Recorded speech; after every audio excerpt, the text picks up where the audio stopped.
ప్రియ సహోదరి సహోదరులారా, దేవుని వాక్యాన్ని ధ్యానించుకుందాం. యెషయా రాసిన గ్రంథము 6వ అధ్యాయము ప్రారంభ వచనం. ఈరోజు ఫ్రెండ్షిప్ డే జరుపుకుంటా ఉన్నారు చాలా మంది. స్నేహితుల దినోత్సవము అని ఫ్రెండ్షిప్ డే జరుపుకుంటా ఉన్నారు. లోకంలో చాలా మంది స్నేహితులుగా ఉన్నారు. వాళ్ళు మంచి స్నేహాలు ఉన్నాయి, చెడ్డ స్నేహాలు ఉన్నాయి, రకరకాల స్నేహాలు ఉన్నట్టుగా మనం ఈరోజు చూస్తూ ఉన్నాం. అయితే బైబిల్ గ్రంథంలో నుంచి మనం కొన్ని వాక్యాలను చదువుకొని ముందుకు వెళదాం. దేవుడి ఇంతవరకు ఆయన ఆరాధన చక్కగా నడిపించినందుకు దేవునికి స్తోత్రము. యెషయా గ్రంథం 6వ అధ్యాయము ప్రారంభ వచనం మనం చూసినప్పుడు, రాజైన ఉజ్జియా మృతి నొందిన సంవత్సరమందున అత్యున్నతమైన సింహాసనమందు ప్రభు ఆసీనుడై ఉండగా నేను చూచితిని. ఆయన చొక్కాయి అంచులు దేవాలయంలో నిలువలేదు. ఆయనకు పైగా శరాపులు నిలిచి ఉండి ఒక్కొక్కరికి 6 రెక్కలుండెను. ప్రతివాడు 2 రెక్కలతో తన ముఖాన్ని, 2తో తన కాళ్ళను కప్పుకొనుచు 2తో ఎగురుచుండెను. వారు సైన్యములకు అధిపతి యెహోవా పరిశుద్ధుడు పరిశుద్ధుడు పరిశుద్ధుడు, సర్వలోకము ఆయన మహిమతో నిండి ఉన్నదని గొప్ప స్వరముతో గాన ప్రతిగానములు చేయుచుండిరి. ఇక్కడ దేవుని వాక్యము ఏం సెలవిస్తుందంటే, రాజైన ఉజ్జియా మృతి నొందిన సంవత్సరమందు అత్యున్నతమైన సింహాసనమందు ప్రభు ఆసీనుడై ఉండగా నేను చూచితిని. ఒక సింహాసనం ఖాళీ అయిపోయింది. ఒక సింహాసనం మీద కూర్చున్న రాజు లోకాన్ని విడిచిపెట్టి వెళ్ళిపోయాడు. అయితే ఈ రాజు వెళ్ళిపోవడంతో జనులంతా కలవరపడుతూ ఉన్నారు. ఈరోజు మా రాజు లేకపోతే మా పరిస్థితి, మా రాజు మాతో ఉంటే మాకు ఎంతో మేలు కదా, చక్కగా మా రాజు మమ్మల్ని పరిపాలన చేసేవాడు, మా రాజు మమ్మల్ని చూసుకునేవాడు కదా. ఈరోజు కూడా మరి ఎలక్షన్లు జరిగినప్పుడు మనకు వ్యతిరేకమైన వారు ఎన్నికైనప్పుడు చాలా బాధ అనిపిస్తుంది, అనుకూలమైన వాళ్ళు ఎన్నికైనప్పుడు చాలా సంతోషం అనిపిస్తుంది. ఎందుకంటే మా వాడు రాజు అయ్యాడు కదా, మా వాడు రాజు అయ్యాడని చెప్పి మనం చాలా గొప్పగా చెప్పుకుంటాం. అలాగే ఈ యొక్క రాజైన ఉజ్జియా మృతి నొందిన సంవత్సరం ముందు అంటాడు. రాజైన ఉజ్జియా చనిపోయాడు, సింహాసనం ఖాళీ అయిపోయింది, సింహాసనంలో ఎవరు లేరు. అయితే అప్పుడు ఎవరూ లేని ఆ టైంలో ఎక్కడ సింహాసనం కనపడిందట? పరలోకమందున్న సింహాసనం ఒకటి కనపడిందట. వాస్తవానికి ఈ లోకములో ఉన్న ఈ సింహాసనం ఖాళీ అయిపోయింది, పరలోకమందున్న సింహాసనం కనపడతా ఉంది. ఈ రాజు ఇక్కడ లేడు. అయితే పరలోకమందు అత్యున్నతమైన సింహాసనం మందు ఆసీనుడైన ఒక రాజు ఉన్నాడు. ఆయన నిత్యుడైన వాడు అని దేవుని వాక్యం సెలవిస్తాం. అందుకే పరలోకమందు ఆ నిత్యుడైన రాజుకి ఏం జరుగుతుందట? ఆరాధన జరుగుతూ ఉంది అని అంటా ఉన్నాడు. కనుక ప్రియులారా, రాజైన ఉజ్జియా మృతి నొందిన సంవత్సరమందు అత్యున్నతమైన సింహాసనమందు ప్రభు ఆసీనుడై ఉండగా చూచితిని. ఆయన చొక్కాయి అంచులు దేవాలయము నిండుకొనెను. ఆయనకు పైగా శరాపులు నిలిచి ఉండిరి అని అంటాడు. శరాపులు నిలిచి ఉండిరి. శరాపులు అనబడిన వాళ్ళు గొప్ప దేవదూతలు, మామూలు దేవదూతలు కాదు. మరి నేడున్న ఈ యొక్క టెలిస్కోప్ ద్వారా, హబుల్ టెలిస్కోప్ ద్వారా వారు అంతరిక్షాన్ని పరిశీలించినప్పుడు దేవదూతల గుంపు నక్షత్ర మండలం మీద వాళ్ళు ఆడుతున్నట్టుగా కనపడ్డారు. ఆ యొక్క ఫోటోలన్నీ మరి ఈనాడు మనకి లోకల్గా పంపించారు. ఒక్కొక్కరి ముఖాలు, కొందరి ముఖాలు కొన్ని రకరకాల ప్రతిబింబాలను పోలి ఉన్నాయి. కొందరు ఆ బంగారు ముఖమును పోలి ఉన్నారు, కొందరైతే వారి ముఖమే బంగారంగా ఉంది. కాబట్టి ఇటువంటి దేవదూతలు ఎంతో గొప్ప పొడవాటి దేవదూతలు వారి రెక్కలు విప్పితే దగ్గర 40 అడుగుల వెడల్పు వారి రెక్కలు విసిరే. 40 అడుగుల వెడల్పు అంటే ఒక్కొక్క రెక్క ఇది 20 అడుగులు అనుకుంటే ఒక్కొక్క రెక్క ఎంత ఉంటుంది. కాబట్టి ఇటువంటి గొప్ప శరాపులు, కెరూబులు అనబడిన వాడు నిలుచున్నారు దేవుని సన్నిధిలో. శరాపులు నిలిచి ఉండిరి, వారికి 6 రెక్కలు ఉండెను అంటున్నాడు. ఎన్ని రెక్కలంట? వారికి 6 రెక్కలు ఉండేను అంటాడు. 2 రెక్కలతో ముఖాన్ని కప్పుకుంటూ, 2 రెక్కలతో తమ ఒంటిని కప్పుకుంటూ, 2 రెక్కలతో వాళ్ళు ఎగురుతూ వాళ్ళు అంటున్నారు, సైన్యములకు అధిపతి యెహోవా పరిశుద్ధుడు పరిశుద్ధుడు పరిశుద్ధుడు పరిశుద్ధుడు పరిశుద్ధుడు అని వారు మానక గాన ప్రతిగానాలు చేయించున్నారు. వారి కంఠస్వరముల వలన గడప కమ్ముల పునాదులు కదులుచు మందిరము ధూపము చేత నిండగా అని రాయి. ఎలా ఉందన్న మందిరము? వారి కంఠస్వరముల వలన గడప కమ్ముల పునాదులు సహితం కదిలిపోతా ఉన్నాయి. అంత గొప్ప ఆరాధన దేవుడిని వాళ్ళు ఆరాధిస్తా ఉన్నారు. గొప్పగా దేవుడిని ఆరాధిస్తా ఉన్నారు. నా ప్రియ సహోదరి సహోదరులారా, అక్కడ సింహాసనం ఖాళీ అయిపోయింది. సింహాసనంలో ఎవరు లేరు ఈ లోకములో. అయితే ఉజ్జియా మరణించాడు. అయితే దేవుడు సకాలం ఆయన జీవించేవాడు. ఆయన యుగాలు జీవించే దేవుడు. అందుకే అంటున్నాడు, ఉజ్జియా మృతి చెందిన సంవత్సరం మందు అత్యున్నతమైన సింహాసనం మందు ప్రభు ఆసీనుడై ఉండగా నేను చూచి ప్రభువును చూచాను. నేను ప్రభువును చూచాను. ఎవరు చూశాను? ప్రభువును చూచాను. మనం ఎవరు చూడాలి? మనం మనుషుల వైపు కాదు చూసేది. మనుషుల వైపు చూసామనుకోండి, మనుషులు మనకు బాగా చక్కగా మనం వాడుకొని తర్వాత పక్కన పెడతాం. ఇటువంటి వాళ్ళను నేను కోకోలో చూశాను. నేను మనుషులను నమ్ముకున్నట కంటే, అధికారులను నమ్ముకున్నట కంటే యెహోవాను ఆశ్రయించుట మేలు. మనుషులను నమ్ముకుంటే మోసపోతాం. ఎందుకంటే ఇప్పుడున్న మనుషులందరూ మోసపూరితమైన మనుషులే. ఇప్పుడు ఇంకా సంఘాల్లో కూడా వచ్చేసేటువంటి పరిస్థితులు. సంఘాల్లో కూడా మోసపూరితమైన మనుషులు కనబడతా ఉన్నారు. హృదయంలో కపటము నింపుకున్నారు. పైకి చక్కగా మాట్లాడతారు, హృదయము నిండా కుళ్ళు, కపటము, క్రోధము, లోభము, ఎంతో కక్ష, ఇవన్నీ నింపబడ్డాయి హృదయం.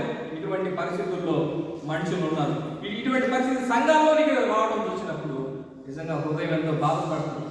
నీ శత్రువులను సైతం ప్రేమించమని ప్రభు చెప్తే, ఈరోజు శత్రువు కాదు కదా, వాటిలో ఏ లోపము లేకపోయినా కూడా లోపము లేని వాడిని కూడా ఏం చేస్తున్నారు? ద్వేషిస్తూ ఉన్నారు. ప్రభు అన్నాడు, నిన్ను ప్రేమించిన వాడిని ప్రేమిస్తే నీకు లాభం ఏముంది? అలాగూ అన్యులు కూడా చేస్తున్నారు కదా. అయితే మీరు నాకు స్నేహితులు అన్నట్టు, నాకు కుమారులు అన్నట్టు మీరేం చేయాలా? మీరు మీ శత్రువులను ప్రేమించారు. శత్రువులను ప్రేమించడం అంటే చాలా కఠినమైన పనే. శత్రువులను ప్రేమించాలంటే చాలా బాధాకరమే. కానీ దేవుడు అంటున్నాడు, ఇదిగో శత్రువులను నేను ప్రేమించాను. నన్ను అప్పగించేవాడు ఒకడు వచ్చాడు. నన్ను అప్పగించేవాడు యూదా ఇస్కరియోతు పడిన వాడు ఒకడు వచ్చాడు. నన్ను అప్పగించడానికి వచ్చాడు. అయితే నేనేమన్నాను? చెలికాడా అని అతని కౌగులించాడు. చెలికాడా అని అన్నాడు. ఎంత ప్రేమ అండి! అదే మనమైతే వచ్చావా, నాకు ఎంత చేయాలో అంత చేసావు కదా, మాతోనే ఉండి మా పక్కనే కుంటలు కదా, మాతోనే ఉండి మమ్మల్ని మోసం చేసావు కదా, మాకు ద్రోహం చేసావు కదా అని చాలా రకరకాల మాటలు ఈరోజు మానవులైన మనం మాట్లాడుతూ. అయితే ప్రభు అలా మాట్లాడు, ప్రభుని అప్పగిస్తూ ఉన్నాడు. క్రూరమైన శిలువ మరణానికి ప్రభుని అప్పగిస్తూ ఉన్నప్పటికీ ఏమంటాడు ప్రభు? చెలికాడా. ఈ మాటతో యూదా ఇస్కరియోతు యొక్క గుండెలు పగిలిపోయి ఉంటారు. నా ప్రియ సహోదరి సహోదరులారా, యేసుక్రీస్తు ఆయన స్వరూపాన్ని ధరించుకున్న మనం, ఈ రొట్టెలోను ఈ పాత్రలోను చేయవేసిన మనము ఎలా ఉంటారంట? శత్రువులను కూడా ప్రేమించే మనసు మనలో. అందుకే దేవుడు అంటున్నాడు, ఆయనను చూడాలి అని అంటున్నాడు.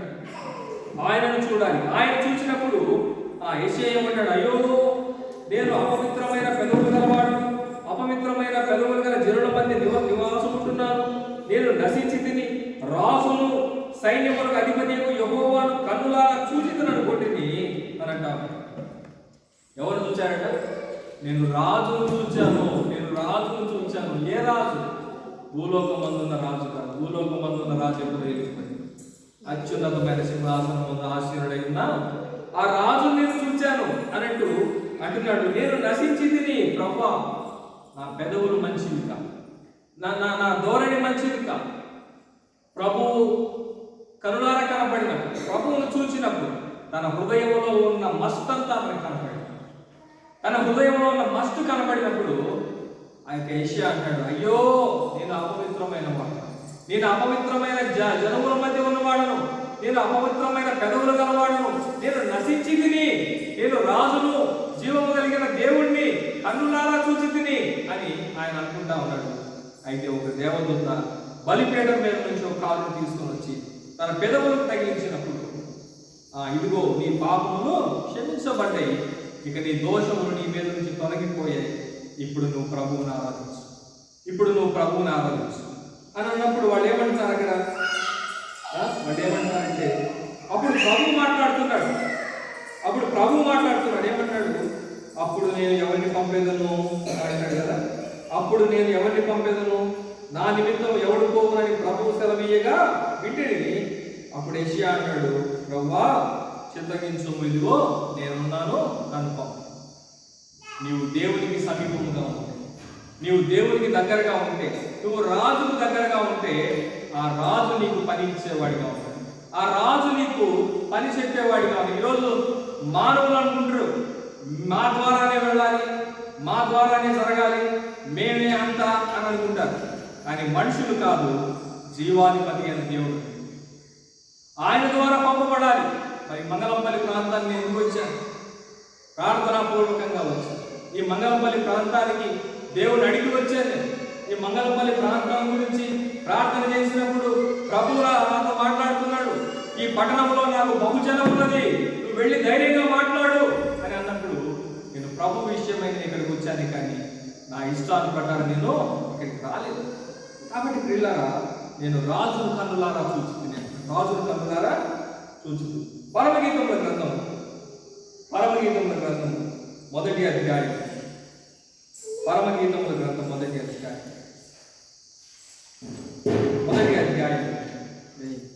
4వ వచనం. నన్ను ఆకర్షించుము, మేము నీ యొద్దకు పరిగెత్తి వచ్చేదము, రాజు తన అంతఃపురములోనికి నన్ను చేర్చుకొనెను, నిన్ను బట్టి మేము సంతోషించి ఉత్సహించదము, ద్రాక్షారసము కన్నా నీ ప్రేమ ఎక్కువగా స్మరించదము, యథార్థమైన మనసుతో వారు నిన్ను ప్రేమించుచున్నారు అని. ఇక్కడ నన్ను ఆకర్షించుము అని అంటున్నాడు. రాజులు ఆకర్షించాలి. రాజు నిన్ను చూస్తే, రాజు నిన్ను చూచినప్పుడు రాజు నిన్ను ఆకర్షించుకుంటాడు, అందుకే అంటున్నాడు, మమ్మల్ని ఆకర్షించుము, మేము మీ యొద్దకు అరుగెత్తుకొని వచ్చేదము. మీరు ఆ విధంగా వచ్చిన వాళ్ళే ఇక్కడికి కదా. మీరు ఇంతమందిగా మీరు ఎందుకు వచ్చారంటే రాజు మిమ్మల్ని ఆకర్షించాడు, రాజు మిమ్మల్ని కావాలని కోరుకున్నాడు, రాజు మిమ్మల్ని చూచాడు. కాబట్టి రాజు దగ్గరకు మీరు ఆకర్షించబడ్డారు. మమ్మల్ని ఆకర్షించుము, మీ యొద్దకు మేము పరిగెత్తుకొని వచ్చేదము, రాజు తన అంతఃపురములోనికి నన్ను చేర్చుకొనెను అని. రాజు చూచాడు, రాజు పరామర్శించాడు, రాజు మాట్లాడాడు, రాజు ఆకర్షించుకున్నాడు. రాజు ఏం చేశాడు? ఇప్పుడు రాజు తన అంతఃపురములోనికి తీసుకొని వచ్చాడు. అంతఃపురంలో ఎవరెవరు ఉంటారట? అంతఃపురంలో సామంత రాజులు ఉంటారు, అంతఃపురంలో మంత్రులు ఉంటారు, అంతఃపురంలో సైనికులు ఉంటారు కదా, ఎంతో మంది ఉంటారు. అయితే ఈరోజు ఇక్కడ అంతఃపురంలో ఎవరు ఉండాలనుకుంటున్నారు? ఇప్పుడు అంతఃపురంలో నువ్వు ఉండాలి, అంతఃపురంలో నేనుండాలి, అంతఃపురంలో ఈ మంగళంపల్లి ప్రాంతంలో ఉన్న వాళ్ళందరూ ఉండాలి అని చెప్పి దేవుని వాక్యం సెలవిస్తాం. అందుకే అంటాడు, రాజు మమ్మల్ని ఆకర్షిస్తే మేము ఆకర్షించబడి పరుగెత్తుకొని నీ సన్నిధికి వస్తాం అన్నట్టు రాజు తన అంతఃపురంలోనికి నన్ను చేర్చుకున్నాడు. రాజు ఈరోజు నిన్ను నన్ను కూడా అంతఃపురంలోనికి చేర్చుకున్నాడు. ఇది రాజు అంతఃపురం, ఇది కదా, ఇది రాజు అంతఃపురం. మనం రాజు అంతఃపురంలోనికి వచ్చాం, రాజు మనల్ని చేర్చుకున్నాడు. అందుకే లేఖనాలు ఏం చెప్తున్నాయంటే, యోబు గ్రంథంలో ఒక మాట చెప్పండి, లేదా సామెతల గ్రంథంలో 22:11 అంటాడు. సామెతల గ్రంథం 22:11 చూద్దాం ఒకసారి.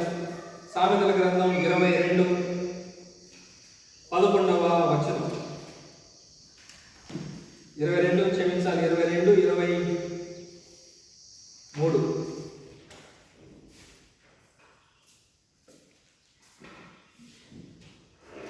లేదా 22:11 అండి, చూద్దాం. 22:11 హృదయశుద్ధిని ప్రేమించుచు దయగలిగిన మాటలు హృదయశుద్ధిని ప్రేమించుచు దయగలిగిన మాటలు పలుకువానికి రాజు స్నేహితుడగును అంటాడు. రాజు ఈరోజు ఆయన అంతఃపురంలోని నిన్ను నన్ను చేర్చుకున్నాడు. అయితే రాజు ఏమంటాడు? రాజు తన స్నేహితుడిగా చేర్చుకోవాలనుకుంటున్నాడు నిన్ను. రాజు తన స్నేహితుడిగా చేర్చుకోవాలి అన్నట్టు ఏమంటున్నాడు ఇక్కడ? హృదయ శుద్ధిని ప్రేమించేవారు, దయగలిగిన మాటలు పలుకు వారికి రాజు స్నేహితుడగును అన్నాడు. రాజు స్నేహితుడిగా ఉండాలమంతా. ఈరోజు స్నేహితుల దినోత్సవాన్ని జరుపుకుంటా ఉన్నారు చాలామంది. స్నేహం యొక్క విలువ తెలియదు వాళ్ళందరికీ. అయితే రాజు యొక్క స్నేహాన్ని నువ్వు నేను కోరుకోవాలి. ఆ రాజే మన ప్రభువైన యేసు. కాబట్టి ఆ రాజు మనల్ని ప్రేమించాడు. అందుకే అంటున్నాడు దయగలిగిన మాటలు అని అంటా ఉన్నాడు. దయగలిగిన మాటలు కలిగి హృదయ శుద్ధిని ప్రేమించేవారు రాజుకు స్నేహితులు అవుతారు. రాజుకు స్నేహితులు అవుతారు. ఈరోజు నువ్వు నేను రాజుకు స్నేహితులు కావాలి అంటే మనలో ఏముండాలంట? మనలో హృదయ శుద్ధి ఉండాలి, దయగలిగిన మాటలు ఉండాలని దేవుని వాక్యం సెలవిస్తాం. యోబు గ్రంథం ఒకసారి చూస్తే యోబు గ్రంథం 22వ అధ్యాయం. యోబు గ్రంథము 22-23వ వచనం. 22వ అధ్యాయము 23వ వచనంలో చూస్తే 23వ వచనం, సర్వశక్తిని వైపు నీవు తిరిగిన ఎడల నీ గుడారములో నుండి దుర్మార్గమును దూరముగా తొలగించుకొనిన ఎడల నీవు అభివృద్ధి పొందేదము అంటున్నాడు. ఎక్కడి నుంచి వెళ్ళిపోవాలన్నా? దుర్మార్గత నీ గుడారములో నుంచి వెళ్ళిపోవాలి అని అంటావు. గుడారం అంటే ఏంటి? ఇల్లా? ఈరోజు చాలా మంది అంటారు ఇల్లునే గుడారము అంటా ఉన్నారు. కానీ గుడారము అంటే మరి ఆ యొక్క 2వ కొరింథీ పత్రిక 5వ అధ్యాయంలో చెప్పబడింది. ఆయన దేహం అనే గుడారం గురించి చెప్తా ఉన్నాడు. నీ దేహం అనే ఈ గుడారంలో ఏముండకూడదంట? దేహం అనే గుడారంలో ఏముండకూడదంటాడు? నీ హృదయంలో నీ గుడారంలో దుర్మార్గతను దూరముగా తొలగించుకునే కదా నీవు మహాభివృద్ధి. నీవు అభివృద్ధి పొందాలంటే నీ గుడారంలో ఏముండకూడదు? దుర్మార్గత ఉండకూడదు అని అంటున్నాడు. ఇంకా మంటిలో నీ బంగారము, ఏటి రాళ్లలో ఓపీరు సువర్ణమును పారవేయము, అప్పుడు సర్వశక్తులు నీకు అపరంజిగాను ప్రశస్తమైన వెండిగా ఉండునని రాయబడింది. పిల్లరా, మంటిలోని బంగారము, ఏటి రాళ్లలో ఓపీరు సువర్ణమును పారవేయ. ఏం పారవేయమంటాడు? బంగారు పారేయమంటాడు. అంటే మెడలో ఉన్న బంగారు, ఇంట్లో ఉన్న బంగారు ఇప్పుడు మేము తీసుకెళ్ళి పారేయాలా? లేదు. ఆ బంగారు గురించి కాదు చెప్తుంది. నీ ఇష్టము కదా, నా ఇష్టం ఏదైతే ఉందో, నా ఇష్టము నాకు బంగారు కంటే ఎక్కువ. నా ఇష్టాన్ని నేను జరిగించుకోవడానికి నేను ఎంత దూరమైనా వెళ్తాను. అయితే మానవుని ఇష్టము మంచిది కాదు. దేవుని ఇష్ట ప్రకారం మనిషి నడుచుకోవాలి, కానీ మానవుడు తన ఇష్ట ప్రకారం తాను నడుచుకోవడం వల్ల నష్టపోతాడు. అందుకే దేవుని వాక్యం ఏం సెలవిస్తుందంటే, సామెతల గ్రంథము 16:25 అంటాడు, ఒకరి మార్గము వానికి యథార్థంగా కనబడును, తుదకు అది మరణమునకు దారి తీయును అంటాడు. ఒకరి మార్గం వానికి యథార్థంగా కనబడుతుంది, అయితే ఏమవుతుంది? అది తుదకు మరణమునకు దారి తీయును. నా ఇష్టాన్ని నేను జరిగించుకుంటే, నా ఇష్ట ప్రకారం నేను బ్రతికితే, నేను దేవుని ఇష్టాన్ని ప్రక్కన పెడితే, నా ఇష్ట ప్రకారం నేను నడుచుకుంటూ వెళితే నేను ఎక్కడికి వెళ్తాను? నేను నాశనానికి వెళ్ళిపోతాను. దేవుని మార్గంలోనికి నేను వెళ్ళలేను. అందుకే అంటున్నాడు, ఒకరి మార్గం వానికి సరైనదిగా కనబడును. ఇది నా దృష్టికి నాకు మంచిదే, ఇది నాకు మంచిగా కనబడింది కాబట్టి ఈ మార్గాన్ని వెంబడిస్తాను. ఈ మార్గం నాకు బాగా కనిపించింది కానీ ఈ మార్గాన్ని వెంబడిస్తాను. అయితే అంటున్నాడు దేవుడు, ఆ మార్గం వెంబడిస్తే నీవు మంటి పాలవుతావు కదా, అది నీ నాశనమునకు దారి తీయను, అది తుదకు మరణమునకు దారి తీయను అని అంటావు. అందుకే ప్రియులారా, దేవుని వాక్యం ఏం సరిస్తుంది? నీ బంగారమును నీ అపరంజిని తీసుకుని వెళ్ళి పారవేయము అంటే నీ ఇష్టాన్ని పారవేసి దేవుని ఇష్టాన్ని నీవు జరిగించిన ఎడల 26వ వచనంలో అంటున్నాడు, అప్పుడు సర్వశక్తుని యందు నీవు ఆనందిస్తావు. నీ గుడారమును దుర్మార్గతను పోగొట్టుకుంటే, ఈ దుర్మార్గతను తీసివేస్తే, అలాగే నీ యొక్క వెండి బంగారాన్ని నీ ఇష్టాన్ని చంపుకొని బ్రతికితే, సర్వశక్తుడు నీ యందు నీవు ఆనందించదువు, దేవుని తట్టు నీ ముఖము ఎత్తెదవు, నీవు ఆయనకు ప్రార్థన చేయగా ఆయన నీ మనవి ఆలకించు. నీవు ప్రార్థన చేసినప్పుడు ఆయన నీ మనవి ఆలకిస్తాడు. ఎప్పుడు ఆలకించబడుతుందట? ఈ గుడారంలో ఉన్న దుర్మార్గం తొలగించుకున్నాడు. ఈ గుడారంలో ఉన్న నా ఇష్టాన్ని తొలగించుకున్నాను. దేవుని ఇష్టానికి నేను చెవొగ్గినప్పుడు, దేవుని ఇష్టాన్ని నెరవేర్చడానికి సిద్ధపడినప్పుడు, దేవుని మార్గాల వైపు నేను చూసినప్పుడు, దేవుని యందు నేను ఆనందించడానికి ఇష్టపడినప్పుడు అప్పుడు ఏమవుతుందట? సర్వశక్తుని యందు నీవు ఆనందిస్తావు, దేవుని తట్టు నీ ముఖమును ఎత్తెదవు అని. యెషయా కూడా అక్కడ ఏం చేశాడ? అయ్యో నేను ప్రభువును కన్నులారా చూచి తిని అని అంటావు. ప్రభువును నేను కన్నులారా చూచి తిని, రాజుని నేను చూచి తిని అని అంటావు. ఎప్పుడు చూస్తారంటే ఇదిగో నీలో ఉన్న సమస్తమును పోగొట్టుకున్నప్పుడు రాజు నీకు తేటగా. ఈ లోకంలో ఉన్న రాజు వలె ఈ రాజు కాదు, ఆయన పరలోకమందు ఉన్న రాజు. ఆ రాజు నీకు తేటగా కనపడతాడని చెప్పి దేవుని వాక్యం సెలవిస్తాను. అందుకే ప్రియులారా, నీ ముఖము దేవుని తట్టు నీ ముఖమును ఎత్తెదవు, నీవు ఆయనకు ప్రార్థన చేయగా ఆయన నీ మనవి ఆలకించు. కాబట్టి రాజు నిన్ను అంతఃపురంలోనికి చేర్చుకున్నాడు. రాజు నిన్ను చూచినప్పుడు కదా, రాజు నిన్ను చూచినప్పుడు, రాజు నిన్ను అంతఃపురంలోనికి చేర్చుకున్నప్పుడు, నీవు రాజుతో మాట్లాడినప్పుడు కదా, ప్రార్థించినప్పుడు, రాజును అడిగినప్పుడు ఏం చేస్తాడంటే ఆయన నీ మనవిని ఆలకించు. రాజు నీ మనవిని ఆలకిస్తాడు అని చెప్పి దేవుని వాక్యం సెలవిస్తాడు. కాబట్టి రాజు మన మనవిని ఆలకించాలంటే మన గుడారాల్లో ఉన్న దుర్మార్గతను కొట్టివేయాలి, మన గుడారాల్లో ఉన్న మన స్వరీతిని తీసి పారవేయాలి అని లేఖనాలు సెలవిస్తా ఉన్నాయి. ఇంకా అంటున్నాడు, మరియు నీవు దేనినైనా యోచన చేయగా అది నీకు స్థిరమగును అంటున్నాడు. అప్పుడు నువ్వు దేనైనా యోచన చేస్తే, అప్పుడు నువ్వు ఏది ఆలోచన చేస్తావు? రాజు నీతో ఉన్నాడు కదా, రాజు నీతో ఉన్నాడు. అప్పుడు నువ్వు ఏది ఆలోచన చేసినా ఏమవుతుంది? అది స్థిరపరచబడుతుంది. రాజు లేకుండా ఏది నీకు స్థిరపరచబడు, రాజు లేకుండా ఏది నీకు స్థిరపరచబడు, రాజు ఉంటేనే అది నీకు స్థిరపరచబడు. ఇలారా నేను ఒక చిన్న సంఘటన నేను మీకు చెప్తాను. ఒకానొక రాజట మరి అడవికి వేట కోసం వెళ్ళాడు. ఒకానొక రాజు అడవికి వేట కోసం వెళ్ళినప్పుడు ఆ రాజు తన భటులంతా ఒకవైపుకు వెళ్ళారు, రాజు మంత్రి మరోవైపుకు వెళ్ళారు. రాజు వాళ్ళని పంపించేశాడు. మీరు ఇటు వెళ్ళండి, నేను ఇటు వెళ్తానన్నాడు.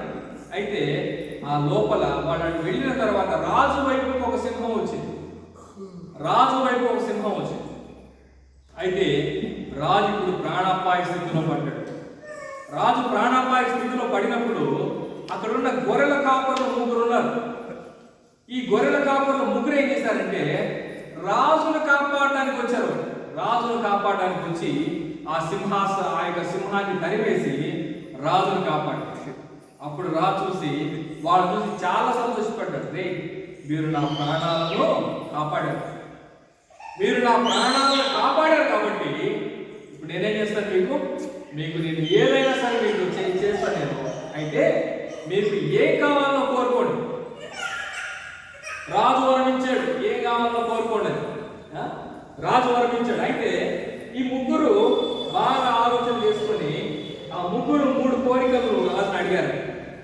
ఒకడు అన్నాడు, రాజా మరి నాకు పెళ్ళైంది, పిల్లలు ఉన్నారు, మరి నాకు పొలాలు లేవు, స్థలాలు లేవు, బంగారం లేదు, ఇవి ఉంటే నేను బాగా బ్రతికేస్తాను రాజా, ఇవి నీకు పెద్ద లెక్కేవి కాదు కదా అన్నాడు. సరే, నువ్వు అడిగింది కూడా నిజమేరా, నువ్వు నా ప్రాణాలను కాపాడడానికి నువ్వు అడ్డం వచ్చావు కాబట్టి నువ్వు ఏమడిగినా ఇచ్చేస్తాను, తీసుకోపోనేస్తాను కదా. రాజు వాడికి భార్య బిడ్డలు ఉన్నారు కాబట్టి వాడికి ఆ యొక్క బంగారు, వెండి, ఆ యొక్క స్థలాలు, పొలాలు ఇచ్చేసాడు. వాడు వెళ్ళిపోయాడు. రెండో వాడు వచ్చాడు, అడిగాడు, నాయన నీకేం కోరిక కావాలో చెప్పు అని అన్నప్పుడు, రాజా నాకు పెళ్లి కాలేదు రాజా, నాకు చక్కగా ఒక భార్య, ఒక మంచి ఇల్లు, కొంచెం స్థలము, కొంచెం పొలము, కొంచెం బాగా నేను సెటిల్ అవ్వడానికి నాకు సహాయం చేయి అని అన్నాడు. సరే, నువ్వు అడిగావు కదా, నీకు ఇచ్చేస్తున్నాను, పో వెళ్ళు, నేను నీకు ఒక మంచి చక్కని భార్యని ఇస్తాను, నీకు అలాగే స్థలాలు, పొలాలు, కొంచెం డబ్బు, బంగారం ఇచ్చి అతన్ని పంపించాడు. మూడో వాడిని పిలిచాడు, నాయన నీకు ఏం కావాలి చెప్పరా అనేసి అన్నాడు రాజు. అతడుండి రాజు ముఖం వైపు చూసి సంతోషపడి రాజు ఎదుట సాష్టాంగ నమస్కారం చేసి అన్నాడు, రాజా నాకు ఏమి వద్దు రాజా, నాకు ఒక్క కోరిక రాజా, నాకు ఏంట్రా చెప్పు అని అన్నప్పుడు ఆ రాజు అంటున్నాడు, నీకేం కావాలో చెప్పు అన్నప్పుడు అతడు అంటున్నాడు, రాజా 3 నెలలకు ఒకసారి మా ఇంటికి వచ్చి భోజనం తినండి మహారాజా సారలేదు అన్నాడు. 3 నెలలకు ఒక్కసారి మా ఇంటికి వచ్చి భోజనం తినండి చాలు అనేసి అన్నప్పుడు, సరే నువ్వు ఇది చాలా సాధారణ కోరిక, సామాన్యమైన కోరిక, సరే అట్నే వస్తాను పో అనేసి అన్నాడు. బట్లను పిలిచాడు, మంత్రిని పిలిపించాడు. వాడి ఊరి ఆడంలో చూసుకొని రాకుండా అనేసి అన్నాడు. అది తీరపారా పోతే పోయినంత ఉండాలి. 2 కొండలెక్కి దిగాలంటే వాడి ఊరికి పోవాలంటే ఎట్టకేలకు ఆ యొక్క ఊరికి అడిగి పోయి వచ్చి చెప్పారు, రాజా వాడి ఊరి ఇక్కడ మనలాగా అంతఃపురాల్లో లేదు రాజా, వాడి ఊరికి పోవాలంటే 2 కొండలెక్కి దిగాలి మహారాజా, వాడి ఊరికి వెళ్ళాలంటే దారి కూడా లేదు రాజా అనేసి అన్నాడు. ఇప్పుడు రాజు అక్కడికి వెళ్ళాలి, ఏం చేయాలి ఇప్పుడు? అరే నేను మరి దారి లేకపోతే ఎట్లా నేను వచ్చేది, మరి ఆ ఊరికి దారి ఏంటి అనేసి అన్నాడు. ఆ ఊరికి దారి ఏంటి అన్నప్పుడు ఆ ఊరికి దారేసాడంట. మహారాజా వాడి ఇంట్లో మహారాజా అసలు కూర్చోడానికి కూడా లేదు మహారాజా, మొత్తం గుడిసె మహారాజా. వర్షం పడితే నీళ్ళన్నీ ఇంట్లోనే ఉంటాయి రాజా. ఒకవేళ నువ్వు కూర్చుంటే ఆ ఎండ ఉన్నప్పుడు ఆ ఎండ చురుకులన్నీ మన మీద పడతాయి మహారాజా, నువ్వు ఆ ఇంట్లో కూర్చోలేవు మహారాజా అన్నాడు. ఇదేంట్రా ఇది? సరే అట్లయితే ఒక పని చేయండి, నేను కదా వచ్చేది అక్కడికి, మరి నా కోసం ఒక ఇల్లు కట్టండి అక్కడ వేసాను. అక్కడ ఒక పెద్ద అంతఃపురం లాంటి ఒక ఇల్లు పడిపోయింది. ఇక 3వది ఇంకొకటి వచ్చాడంట, మహారాజా మరి ఆ ఇంటికి అయితే మనం వెళ్తాం కానీ వాడి ఇంట్లో అన్నం తినాలంటే మహారాజా కుక్కలు కూడా తినవు మహారాజా అంటున్నాడంట. అంటే అంత చండాలంగా ఉంటుంది ఎవరో వాడి ఇంట్లో ఆ భోజనం అంటే. అవును మహారాజా అన్నాడంట. ఒరే ఇట్లయితే కాదు కానీ మంచి వంట వాళ్ళని తీసుకొని పోయి అక్కడ పెట్టండి, మంచి కూరగాయలను అక్కడ తీసుకెళ్ళండి అనేస్తున్నాడంట. 3 నెలలకు ఒకసారి నేను ఎట్లాగా వచ్చి పోవాలి కాబట్టి ఈ కూరగాయలు ఇక్కడి నుంచి అక్కడ దాకా రాకుండా మీరేం చేస్తారు, అక్కడ ఒక పొలం ఏర్పాటు చేయండి, చక్కగా ఫలవృక్షాలు, పంటలు, కూరగాయలు అన్ని పండించండి అనేసి అన్నాడు. అంటే ఇప్పుడు రాజే అతనితో ఉన్నాడు కదా, వాళ్ళిద్దరు 2 కోరికలు కోరుకున్నారు. ఆ 2 కోరికలు వారితోనే వెళ్ళిపోయాయి. కానీ 3వ వాడు అన్నాడు, రాజా నువ్వు నాతో కూడా పిల్లారా, రాజు మనతో ఉంటే ఏమొస్తుంది, మనకు సకలం మన దగ్గరికి వస్తాయి. కాబట్టి రాజు ఉన్నంత కాలం ఇప్పుడు ఎవరికి డోకాలేదు, వాడికి డోకాలేదు. కాబట్టి రాజుతో పాటు వాడు సుఖ సంతోషాలు అనుభవిస్తాం. ఈరోజు మన రాజు మన ప్రభు అయిన యేసు, మన ప్రభు అయిన యేసుక్రీస్తు అంటున్నాడు, నీ గుడారంలో నుంచి దుర్మార్గతను తొలగించు, నేను నిన్ను ఆకర్షించుకుంటా. నీ గుడారం నుంచి నీ ఇష్టాన్ని తొలగించు, నేను నిన్ను ఆకర్షించుకుంటా. నా అంతఃపురంలోనికి నేను నిన్ను చేర్చుకుంటానని చెప్పి దేవుని వాక్యం సెలవిస్తాం. ఇంకా ఏమంటున్నాడు, నీ గుడారాన్ని తొలగించినప్పుడు, నీ యొక్క ఇష్టాన్ని తొలగించినప్పుడు అప్పుడు సర్వశక్తుని యందు నీవు ఆనందిస్తావు. దేవుని తట్టు నీ ముఖమును ఎత్తినవు, నీవు ఆయనకు ప్రార్థన చేయగా ఆయన నీ మనవి ఆలకించు. కాబట్టి రాజుకు ప్రార్థన చేసినప్పుడు రాజు సమీపంగా ఉన్నాడు కదా, రాజు సమీపంగా ఉన్నాడు కాబట్టి రాజుకు ప్రార్థన చేసినప్పుడు రాజు ప్రార్థన అంగీకరిస్తాడు. కాబట్టి పిల్లరా మనం కూడా దేవునికి సమీపముగా ఉంటే దేవుడు మన ప్రార్థన ఆలకిస్తాడు. మన గుడారంలో ఉన్న సమస్త కల్మషాన్ని, చెడుతనాన్ని మనం మన ఇష్టాలను తొలగించుకుంటే రాజు మనల్ని ఆకర్షించుకుంటాడని దేవుని వాక్యం సెలవిస్తాం. అందుకే అంటున్నాడు, మరియు నీవు దేనినైనా యోచన చేయగా అది నీకు స్థిరపరచబడు. కాబట్టి అప్పుడు నీవు ఆలోచించి, రాజు నీ పక్కన ఉన్నప్పుడు ఆలోచించి, నాకు ఇది కావాలి, నాకు అది కావాలి, నా కుటుంబంలో నెమ్మది కావాలి, నా ఇంట్లో నాకు మంచి సకల సౌఖ్యాలు నాకు కావాలి, నా ఇంట్లో ఆరోగ్యం కావాలి కదా, నా కుటుంబాలు మరి సమస్త సంతోషాలు వర్ధిల్లాలని చెప్పి అప్పుడు ఆలోచన చేయి. అప్పుడు నీకు స్థిరపరచబడు, అప్పుడు నీకు స్థిరపరచబడు. అందుకే దేవుని వాక్యము సెలవిస్తూ ఉంది, రాజు నీతో ఉంటే సకలము నీతో ఉంటుందని చెప్పి దేవుని వాక్యము సెలవిస్తూ ఉంది. అందుకే అంటున్నాడు, నీవు దేనినైనా యోచన చేయగా అది నీకు స్థిరపరచబడును, నీ మార్గముల మీద వెలుగు ప్రకాశించు, నీ మార్గముల మీద వెలుగు ప్రకాశించు. కాబట్టి రాజు నీకు స్నేహితుడు అవ్వాలంటే ఇదిగో నీలో ఉన్న చెడుతనాన్ని, నీలో ఉన్న కల్మషాన్ని పారవేసుకోమని దేవుని వాక్యం సెలవిస్తూ ఉంది. చివరిగా మనం ఒక వాక్యాన్ని చూసుకొని మనం ముగించుకుందాం. మత్తయి రాసిన సువార్త లేదా మత్తయి రాసిన సువార్త 13వ అధ్యాయం 45వ వచనంలో ఈ విధంగా రాయబడింది, పరలోక రాజ్యము ముత్యములను వెదుగుచున్న ఒక వర్తకుని పోలి ఉన్నది అనేసి. పరలోక రాజ్యం ఎలా ఉందట? ముత్యములను వెదకుచున్న ఒక వర్తకుని పోలి ఉన్నది. ఆ యొక్క ముత్యము వాడి దొరికినప్పుడు వాడి దగ్గర ఉన్న సమస్తమును అమ్మి వాడు ఆ ముత్యమును కొనడా అని అంటాం. కాబట్టి రాజు నీతో ఉండాలంటే నీలో ఉన్న సమస్తము రాజు ఎదుట ఉంచు. నీలో ఉన్నవన్నీ రాజు ఎదుటి నుంచి ఆ యొక్క రాజు ఎదుట పెట్టు. అందుకే అంటున్నాడు, నీవు సమస్తమును అమ్మి ఆ ముత్యమును కొను, ఆ రాజును కొను, ఆ రాజు దగ్గరికి వెళ్ళడానికి నీవు సిద్ధపడమని చెప్పి దేవుని వాక్యం సెలవిస్తూ ఉంది. అలాగే యోహాను రాసిన సువార్త 15వ అధ్యాయం, యోహాను రాసిన సువార్త 15వ అధ్యాయం 14వ వచనం, 15వ అధ్యాయం 14వ వచనం. నేను మీకు ఆజ్ఞాపించిన వాటిని చేసిన ఎడల మీరు నాకు స్నేహితులై ఉందురు. దాసుడు తన యజమానుడు చేయు దాన్ని ఎరుగడు కనుక ఇక మీదట మిమ్మల్ని దాసులని పిలువక స్నేహితులని పిలుస్తూ ఉన్నాను. యేసు ప్రభువారు మనల్ని ఆకర్షించుకున్నాడు. మన కొరకు తన ప్రాణం పెట్టాడు. ఆయన మన కొరకు తన ప్రాణాన్ని పెట్టి ఆయన మనల్ని విమోచించుకున్నాడు. రాజు మరి తన ప్రజలను ఆకర్షించుకున్నట్లుగా దేవుడు మనల్ని ఆకర్షించుకున్నాడు. రాజు తన అంతఃపురంలోని చేర్చుకున్నట్లుగా దేవుడు తన సంఘంలోని మనల్ని చేర్చుకున్నాడు. రాజు తన బిడ్డలను ఆశీర్వదించిన రీతిగా దేవుడు మనల్ని కూడా ఆయన ఆశీర్వదిస్తూ ఉన్నాడు. అయితే ఇక మీద నేను ఆజ్ఞాపించిన వాటిని మీరు చేసిన ఎడల అంటాం. దేవుని యొక్క ఆజ్ఞలన్నింటినీ నీవు అనుసరించి నడిస్తే ఇదిగో నీవు దాసుడవు కాదు స్నేహితుడవు అని అంటాం. దాసుడు యజమానుడు చే క్రియల్లో వాడికి తెలియదు. ఎందుకంటే దాసుడు దాసుడే, వాడు ఎప్పుడు వాడి స్వతంత్రుడు కాదు. కాబట్టి దాసుడు ఇంటి బయట ఉంటాడు, ఇంటి లోపలికి రాడు. కానీ స్నేహితుడు ఏం చేస్తాడు? ఇంటి లోపలికి వస్తాడు, రాజుతో కూడా కూర్చుంటాడు స్నేహితుడు.